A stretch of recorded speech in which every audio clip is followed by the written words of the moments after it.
Hello. Welcome to another Wood Kit video. Today we will build the gears of the Kinetic Picture Kit by Wooden City. Let's get started. The first gear is the wind-up part of the project. It is atypical of most of the gears, having only one large ring and a different set of parts from most of the other gears. The discs that go on the central piece have an orientation shown by a dot at the bottom of each disc. The large gear disc has a dark ring etched on one side to give the correct orientation when inserting the center piece. Remember, the small discs have orientation dots. The long rectangular piece has to be pushed in until flush with the other wood piece. The circular piece at the other end will have to be pulled out for final assembly, so don't wedge it in too tightly. There! One gear done! The second gear is a small typical gear. The discs need to be aligned based on a mark at the top of each disc. Insert the discs onto the pole. Once all three discs are on the axle, they need to be separated. Next, add one of the structural pieces. This will show how far the discs must be separated. Once the structural piece fits, insert the shim. This will lock the structural piece in place. Once the first shim is in, insert the other two structural pieces. You may have to adjust the discs. Finally, add the last two shims. With the gear assembled, it can be difficult to move the axle. There, second gear done. The third gear follows the previous pattern, although now there is a larger disc and two smaller ones. Put the large disc on the wood pole. Add the two smaller discs at the other end.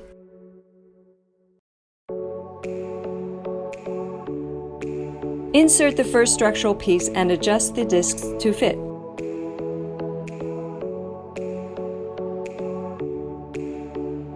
Ed seems to have some spectators. Insert a shim. Since this shim is fairly long, guide the end to the correct position. The shim will tend to go to one side. In this case, the second structural piece is added and then the shim, rather than both structural pieces first. Both methods seem to work.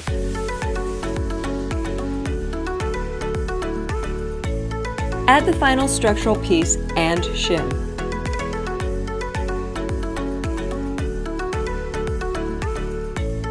The pole can make it difficult to get the shim fully in. Gear 3 is done. Gear 4 is similar, but with a smaller disc distance. Put the two discs on the pole. Note the large disc has a ring etched in one side. Match the orientation in the instructions. Push the small disc close to the large disc. Insert the first structural piece and adjust the discs to fit. Add the shim to lock it in place. Be careful when applying force. If the shim is sticking out, too much force can cause it to break. Add the other two structural pieces and shims.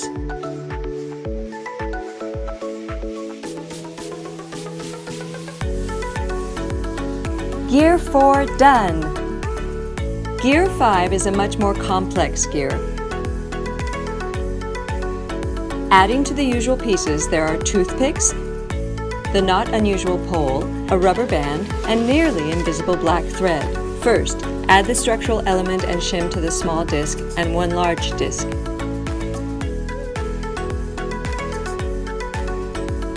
Note, there isn't a pole holding the two discs together.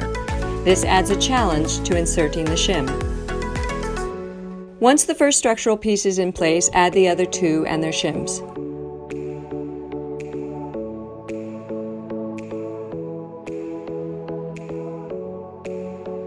The second large disc is attached using the toothpicks. Insert them so the center of the toothpicks joins the two discs. Be careful that your hands are not over the points of the toothpicks. A slip can be very painful.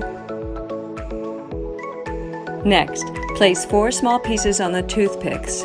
These will act as a ratchet once the gear is complete. Next, put together a mini gear that will go into the larger gear. This has the similar form of discs on a pole with structural pieces and shims. It differs both in size and also that there are 4 structural pieces rather than the typical 3.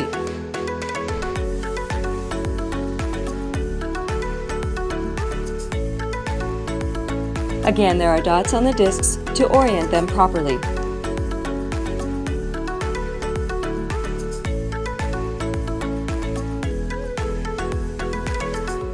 Be careful, too much pressure can break the pole. That's why there are spares. Add the first structural piece. Keep adjusting the discs until the structural piece fits. Add the shim. Make sure it is positioned to go into the hole in the second disc easily.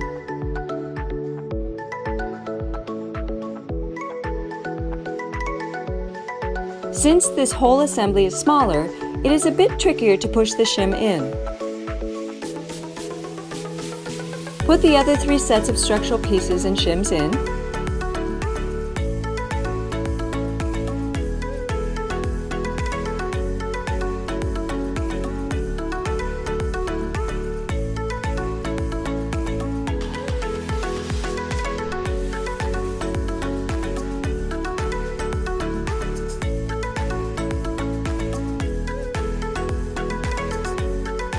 Evidently, the city created a new catwalk right across my workspace. Lake and Eighth is out to take full advantage. And he's back again. Anyway, that completes the sub-assembly. Now, to use the nearly invisible string. First, you have to insert the string into this small little piece, twice.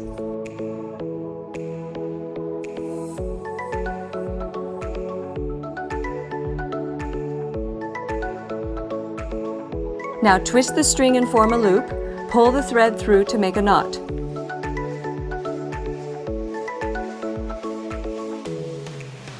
Lake and Eighth is back again.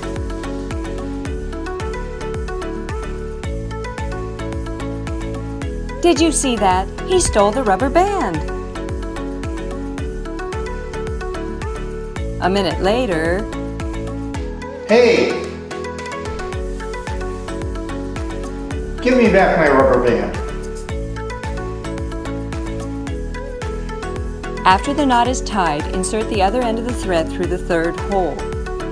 Push the wood piece in one end of sheet B. Loop the string through a cutout and extend the string past a line on the sheet and cut the string.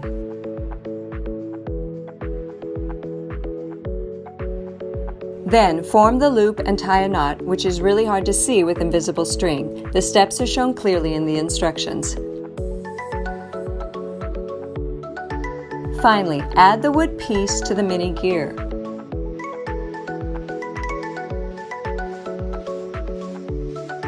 Add the mini gear to the main gear assembly. The pole should rotate without resistance. Make sure your orientation is correct. Place the ring through the toothpicks and push down nearly flush with the ratchet teeth.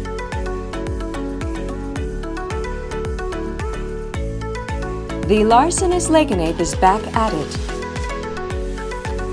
Ed is a bit preoccupied.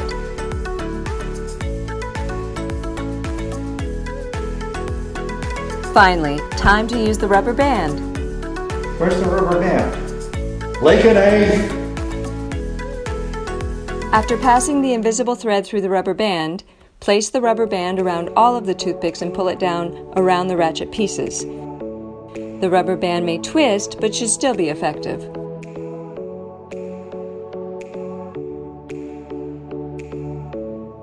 The mechanism is working properly if the inner assembly can turn in one direction but not the other. Finally, Cut the toothpicks flush. Be careful not to cut the invisible string.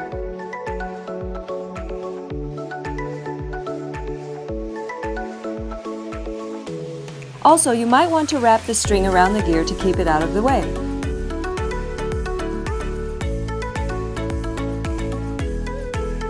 Gear 5 is complete, finally! Gear 6 sort of looks like you are assembling a small barrel with several hollow discs stacked together. First, find the short poles and put them in the bottom piece. Pay attention to the orientation of the disc. Oopsie!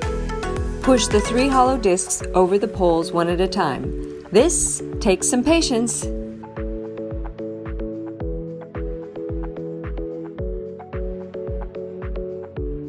More patience required.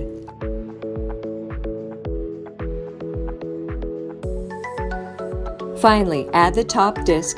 Again, check the orientation. Insert a long pole into the center of the assembled disc.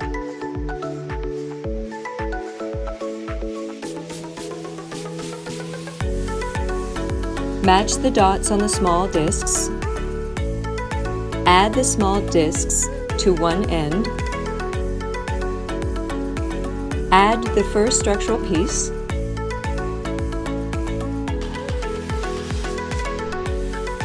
Adjust the small discs until everything fits. Add the shim. Push until flush. Some assistance may be required. Add the other 2 structural pieces and then the other 2 shims. Sneak attack! Continue adding pieces.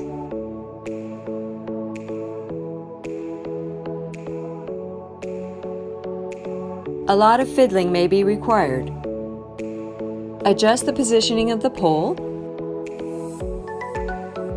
Gear 6, done. Gear 7 includes a huge disc. However, it is part of a pretty normal gear. This wood pole is not ideal. Ed will choose another. No, this one isn't good either. This will do. Sorry to disturb your sleep. The pole is put into the big disc. Then the small disc is put on. Add a structural element after the discs are positioned.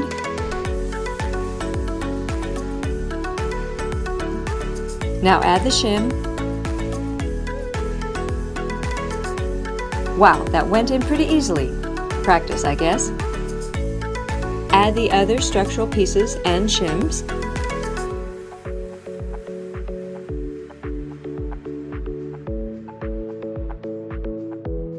Done! Finally, the last gear. There are actually 3 of these made, so it's probably a good idea to organize the pieces. For these gears, you insert 3 discs roughly evenly along the pole. Note that 2 of the discs have extra holes and 1 doesn't. The one without extra holes should be on the end. The first part of the assembly is normal. Insert a structural element. Get all of the discs lined up. Add a shim. Assist if necessary.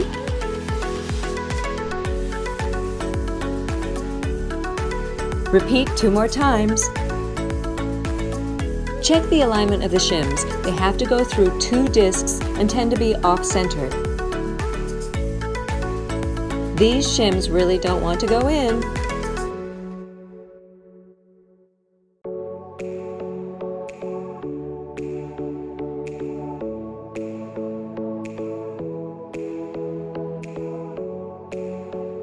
The twist for these gears are the addition of 3 toothpicks. Note that they don't go all the way through.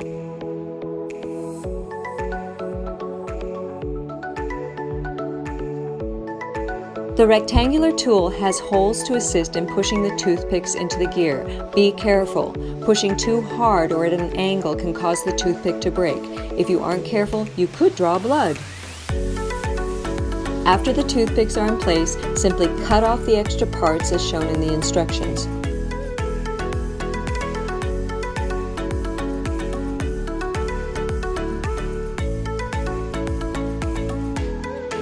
Done with the first? Here's the second. Finally, all 3 copies of Gear 8 are finished. Now that all the gears are finished, we can begin the final assembly, which will be the next video. Thanks for sticking through to the end. See you next time!